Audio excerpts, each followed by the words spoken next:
اب آ گئی وہ جو اس کا عمود ہے، وَمَنْ أَحْسَنُ قَوْلًا، جو شخص اس مقام پر پہنچ گیا اب اس کی زندگی کے اندر ایک ہی دھن رہ جائے گی،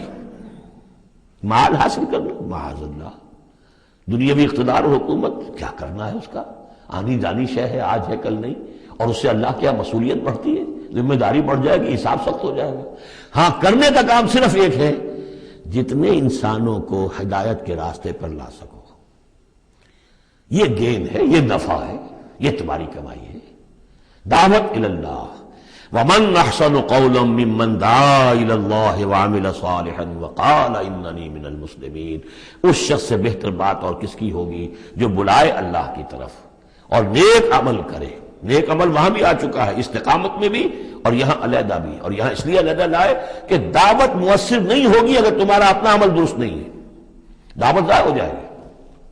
دعوت کو بھی بدنام کرو گے اگر تمہارا اپنا عمل اس دعوت کے مطابق نہیں ہے۔ ومن احسن قولا ممن دعا الى اللہ وعمل صالحا وقال اننی من المسلمین،